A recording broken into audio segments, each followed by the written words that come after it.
Good afternoon, everyone, and welcome to ACSM's Professional Development Webinar Series. Today's webinar will be on making your science understandable to the public. My name is Lynette Kraft. I'm ACSM's Chief Science Officer, and I'm happy to welcome you to our webinar today. Before we get started, we have just a few housekeeping items. If you have questions during the webinar, please type it into the question area on your screen, and we'll try to get as many of these as we can at the end of the presentation. I'd also like to thank today's sponsor, Forrest T. Jones.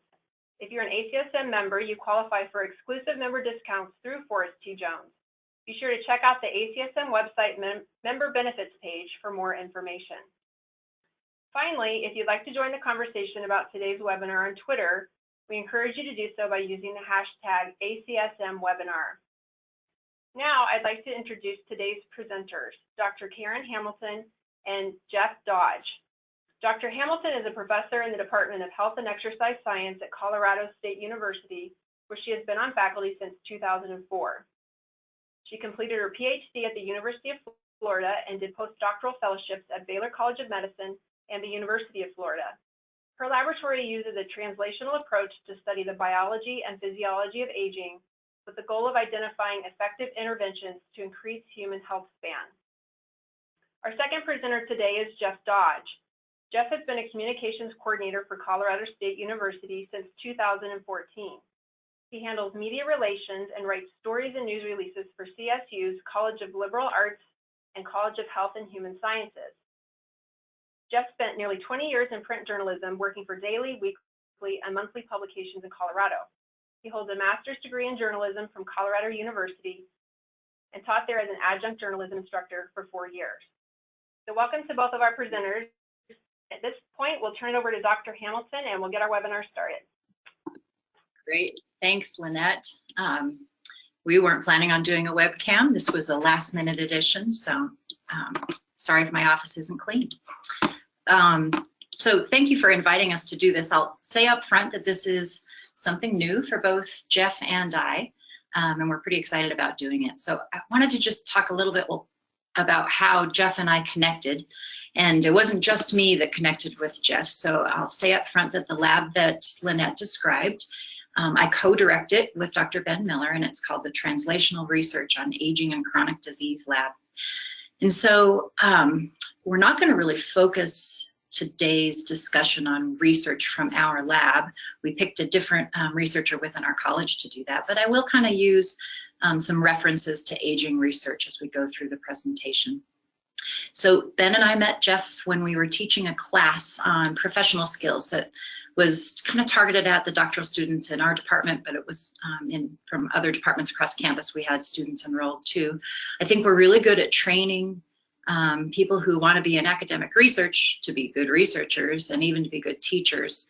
I think we sometimes overlook some of the other subtleties of the profession that are really important. And one of those things is making their science understandable to the public. And so we recruited Jeff and one of his colleagues to come to class, and they taught the students as well as taught us quite a bit about why it's so important to communicate science to the public. And since that time, Ben and I have really embraced the importance of doing this with our research. We tended to say that our research was not appropriate to communicate to the public because it was such basic biology in nature, but we do translational research. And with Jeff's help, we've become much more comfortable in communicating our science.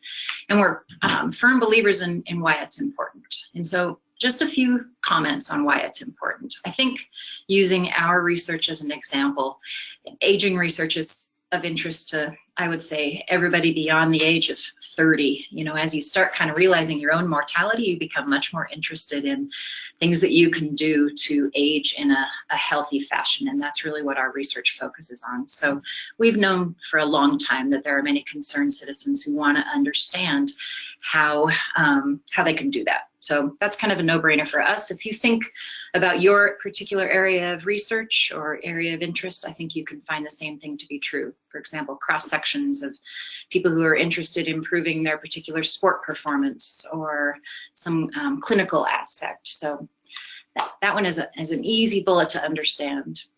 Maybe you haven't thought about the funding agencies that are essentially responsible for giving us the money to do all research. If we use one of our primary funding agencies in health-related research as an example, the National Institutes of Health, the NIH, as well as pretty much all funding agencies, will include in their mission dissemination of the information gained from the research that they fund to stakeholders. And among those stakeholders are the public. So funding agencies care that we're good at doing this. Policymakers care. So I think both Jeff and I will refer to health and healthcare related research quite a bit as examples in this presentation. But so health and healthcare research has the potential to improve people's health, whether that be through changing behavior, through changing the way that we deliver healthcare, perhaps improving monitoring of people's health.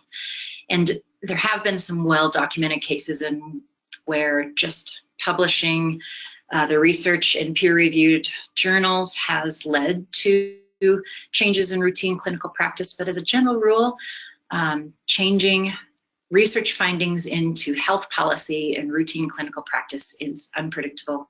It's slow, it can be kind of haphazard, and that diminishes the return on investment for both the funding agencies as well as taxpayers. So if you again take the NIH as just an example of a big federal funding agency for research, some of the NIH's budget comes from taxpayer dollars. So that makes taxpayers both the primary beneficiaries of advances in research, but also a stakeholder in NIH's discoveries. So many different reasons to communicate science to the public. As I said, we were going to use some of the research that Jeff has helped us to communicate to the public through some press releases, but we decided it might be more fun to use some recent research. This was published in March of 2017 by, the first author is a new investigator in another department in our college, which is the College of Health and Human Sciences. So Dr. Brzezinska, or I'll call her Aga because I'll stumble on it if I don't, published a paper titled White Matter Integrity Declined Over 6 Months, but Dance Intervention Improved Integrity of the Fornix of Older Adults. So maybe I'll give a little bit of background on the study, why she did it, and then kind of turn it over to Jeff. So the background of this was really simple. There's very few studies describing age-related changes in this white matter, and we'll talk more about white matter in a minute, in the integrity of this part of the brain using a longitudinal design. So we didn't know much about how white matter integrity changed with age. The data that were there suggested that there was a decrease in the integrity with age. There are also very few studies really looking at evidence that there are effective interventions for improving white matter integrity with aging. So of particular interest to some of the ACSM audience might be that there's some nice cross-sectional studies that suggest that physical activity or having a high level of cardiorespiratory fitness may be protective against cognitive and neural decline. But from an intervention standpoint, there was very little to conclude that X intervention, including physical activity, can slow this decline in white matter integrity over time. So I'll come back to the study design in a minute. Maybe Jeff has some comments on. Well, at the outset, all I knew about this study is it had something to do with dancing having a positive effect on the brain. And so I pulled up the journal article here and immediately was greeted by at least one or two terms that I didn't understand. I didn't know what a fornix was. I now know that's part of the brain, but even in the title here, I knew I would have to do some translating from technical science into plain English for a general audience. So I'm just going to give you the 2-minute version of the study so that you can understand how Jeff translated it. So Aga designed this study to evaluate interventions that included an active control group. So it was all of these were older participants. The control group just did some stretching, some toning, but no interventions that were designed to increase cardiorespiratory fitness. Then there was a group that walked and used some ergometers with the goal of increasing cardiorespiratory fitness. And then there was a third group that was really the novel aspect of the study. And this group had interventions that included aerobic physical activity, but also stimulation of cognitive resources and social stimulation. And that's what this dance intervention is. And then they used some sophisticated neuroimaging analyses to really assess the integrity of the white matter over time. So this is just one figure from this study, which is publicly available online. So you can look at the details of it if you'd like. And when I saw this as I was going through the journal article, I was like, well, that's a nice, colorful image. That's kind of interesting. Maybe we can use that with whatever story or press release we do. But still, I didn't know what any of these acronyms stood for, so I'm still at a loss. Since I'm not in the field, I didn't understand what was exactly going on here. So I realized that I would have to, as is usually the case, I'd have to sit down with the researcher and discuss it in person, which is what I did. And I sat down with Aga and I said, can you explain this to me as if I were a 9-year-old kid or your grandmother, in very simple terms? And she did, and whenever she came up to a word that was like a $5 word that I didn't understand, I would have to stop her and say, back up, explain to me what white matter is, or the fornix. So she explained to me that white matter is this tissue in the brain that through which the brain sends messages. And I thought, well, isn't that kind of similar to the cables or the wiring in a computer? And so she agreed that that would be a good analogy, and I like to use analogies because it's a good way to help people in the general public understand a very complicated topic. So you'll see here what on the left is a section of the journal article, and I've highlighted some of the terms that stopped me and kind of made me realize I had to do some translating.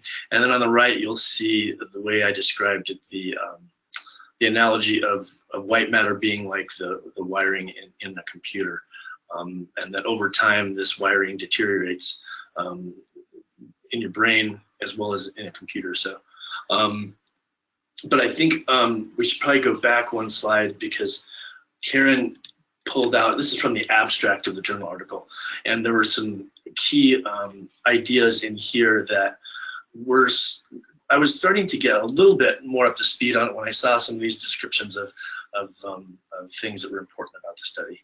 So as most of you know, that abstracts of research are publicly available online, but they're not really meant for the lay audience. So there's still quite a bit of jargon, but they are a good way to kind of identify if there's something of interest, of public relevance. So from this science abstract, which is just a summary of the paper itself, things leap off the page that have some public relevance. So beneficial effects of greater cardiorespiratory fitness, physical activity, cognitive training, social engagement, and nutrition on cognitive function and brain health and aging. You can see there's something important there.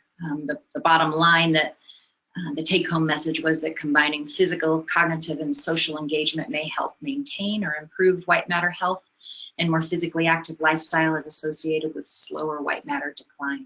So even just from this summary, it was pretty easy to glean that there were some important and some relevant findings that were worth considering communicating to the public. Yeah, and the key, I guess, takeaway for me when I finally understood what was going on here was, dancing, unlike exercise alone, the group that just did exercise didn't see the same improvements in their brain function. But when you combined the physical with the cognitive aspect of having to learn a new dance, and then the social engagement of dancing with a partner, it was the combination of those three things in dance that seemed to have the positive effect in this part of the brain. Do you want to go to the pieces? Yeah. Okay. So we had some pretty good pickup of this story. It sent it out as a press release, and we had lots of media hits on it. I think one key to that is, we had a headline that really keyed in on the angle of dancing helping your brain. I knew that would be kind of a popular concept for the general population. And so then in the first sentence, I tried to not get too technical right away. I used the term noggin instead of brain. Instead of dancing, I said kicking up your heels. So kind of a playful way to hook somebody into wanting to learn more about the topic and hopefully finish reading the press release or the article.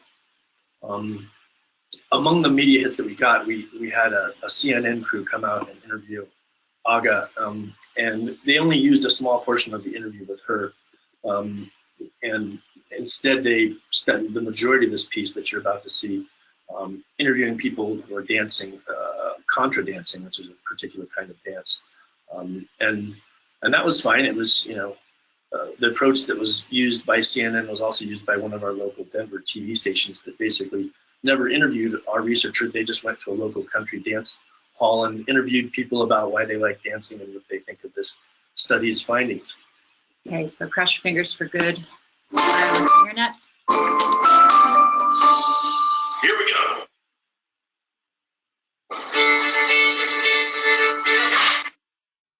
I dance because I love it. I love everything from the motion and the music to the feeling of dancing with others. Suddenly I had a place where I could fit in with people. I feel that dancing has slowed the deterioration of my memory. Keep swinging.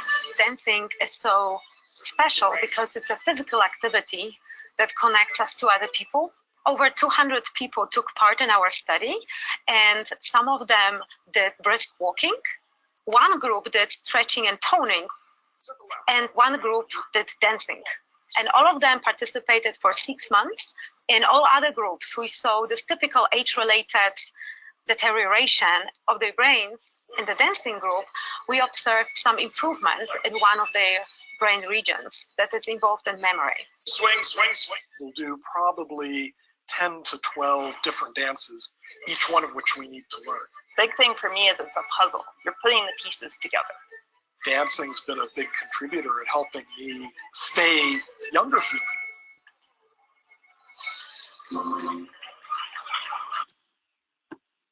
I love that video.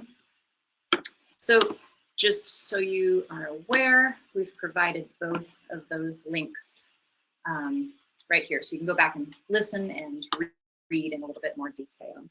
Anything else to add there?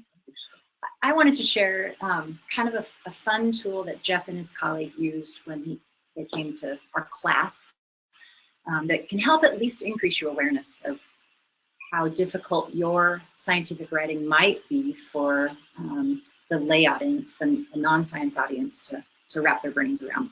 So this is a free website called UpGoer 5 Text Editor. I'm just going to go straight there, and we'll use an example from Aga's paper. So when you go to the website, same screen as you just saw in the PowerPoint presentation, you can see they're trying to be kind of cheeky. Can you explain a hard idea using only the 1,000 most used words? Obviously, they mean 1,000, the 1,000 most used words. It's not very easy, and they're right, it's not very easy. So if you put kind of the bottom line from Aga's study in here, that combining physical, cognitive, and social engagement may help maintain or improve white matter health, and more physically active lifestyle is associated with slower white matter decline, you'll see that most of the words are red underlined. So that's how UpGoer tells you that these words are not within the 1,000 most used words. Some of them won't surprise you, like social engagement or cognitive, but you might be surprised to see that words like maintain or decline or improve are also not words that are the most frequently used words. So what you can do is kind of practice revising it to get as many of the words in the 10,000 or the 1,000 most used words. So I did that, and I'm surprised where it goes. It didn't go there. You'll do one more try.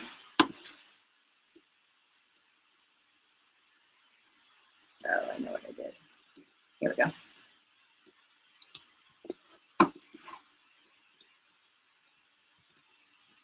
So I put in this, the study showed that adding group dancing to most days kept important areas of the brain from aging too quickly. So I think that communicates essentially the same message, and all of the words are in the 1,000 most used words.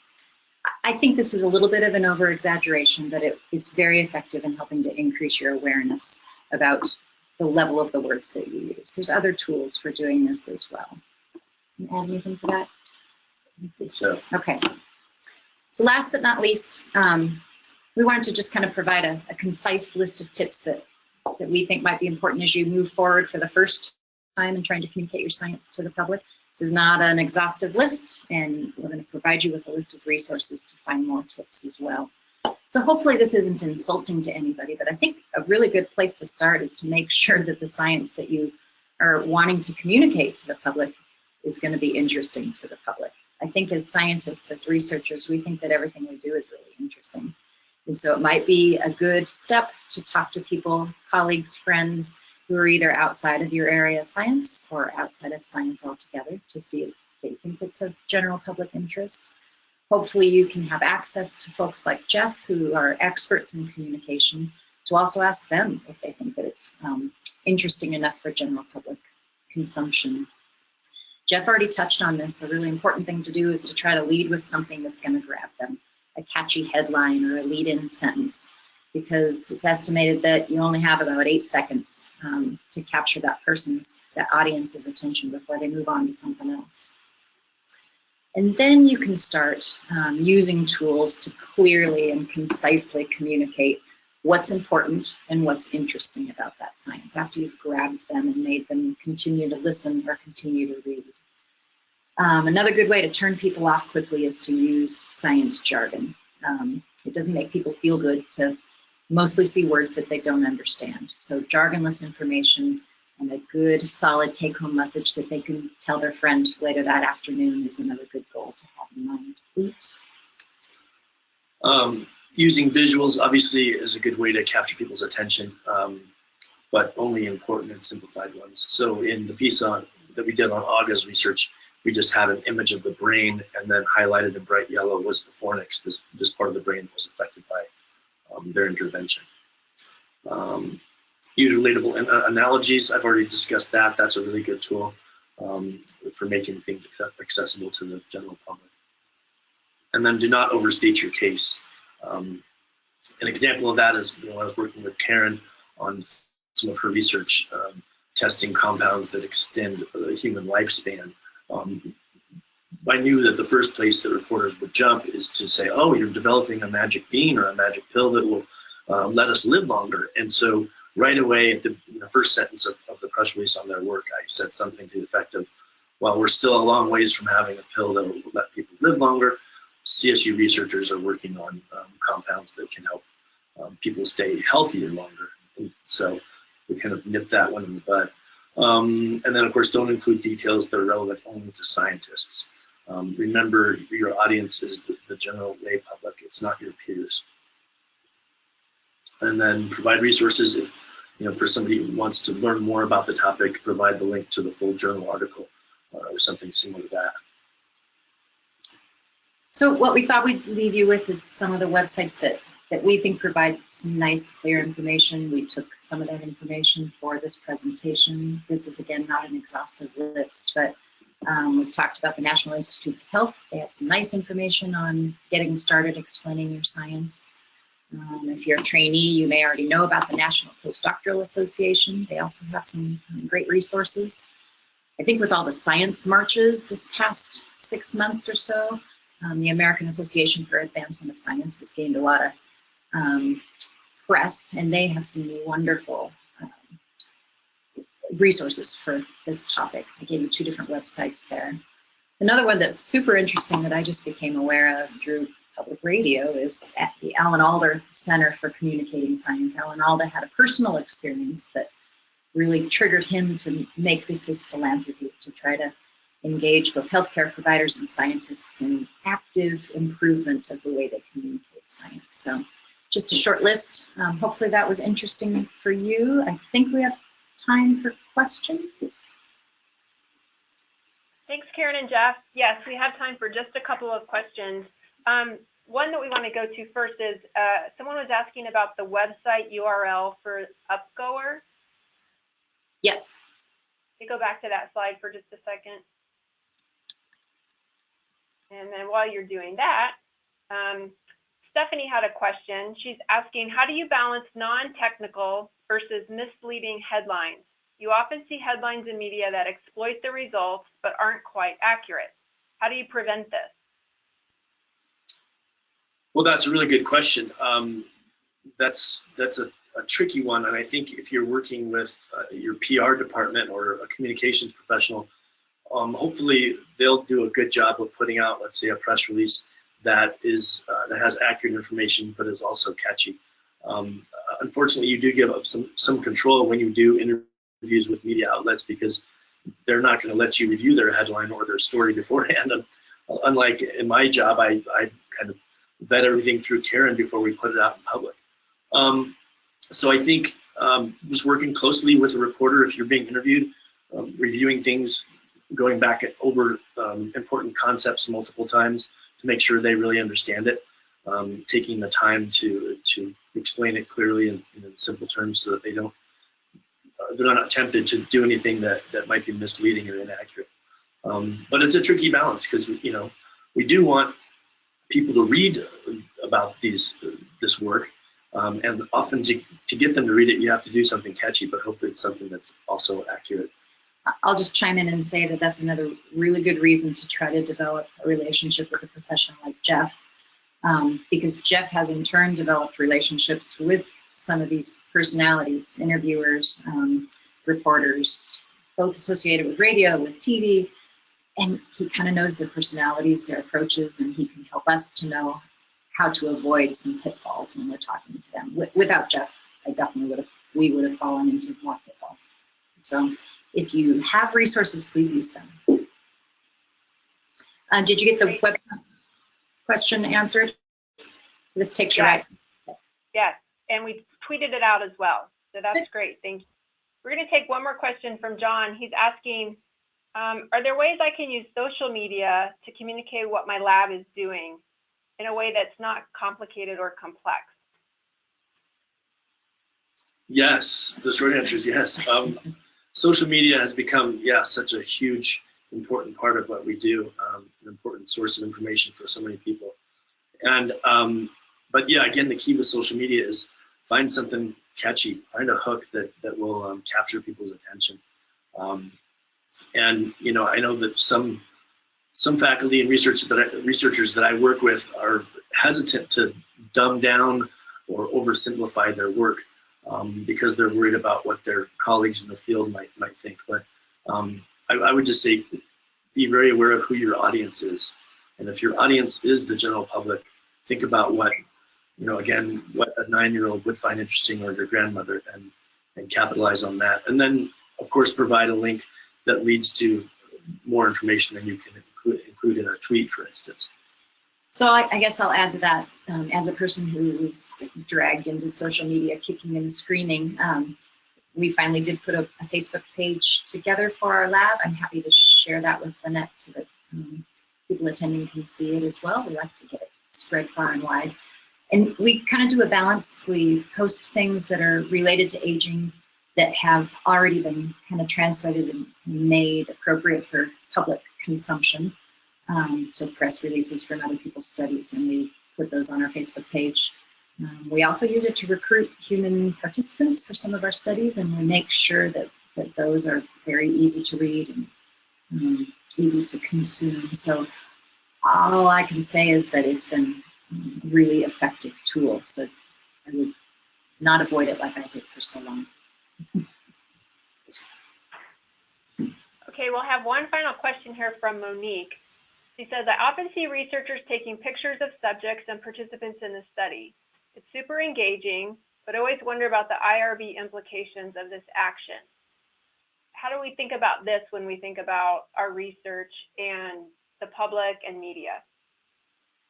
So absolutely you need to obtain permission from the people before you put their pictures anywhere. So we're just finishing up a study where we have older adults that they actually are quite excited about being involved in the study, and every single one of them that we've asked to either have a picture in a presentation that we use from a science standpoint, or we just had a TV crew here the other day and had a human participant having a procedure done, and she was absolutely willing to be on television. So The IRB has approved us to do this, and each human subject also consents to doing that as well. They don't do it as a requirement of the study, just to be clear. They just do it on a as-needed basis. You want to add to that at all? No, I would just say, yeah, that we were very careful about meeting any guidelines or requirements of the IRB. And sometimes we'll even put the IRB number at the bottom of a story just to show that we've adhered to any of those requirements and all of them. Great. All right. Well, thank you, Karyn and Jeff. I think we're about at our time limit. We want to thank everyone for joining us today on the webinar. Within the next few days, you will all receive a link to the recorded version of the webinar as well as the slides. That will come in your email in the next couple of days, so you'll be able to look through the presentation more carefully and rehash what you've learned today. So thanks again, everyone, and this will end our webinar. Thank you.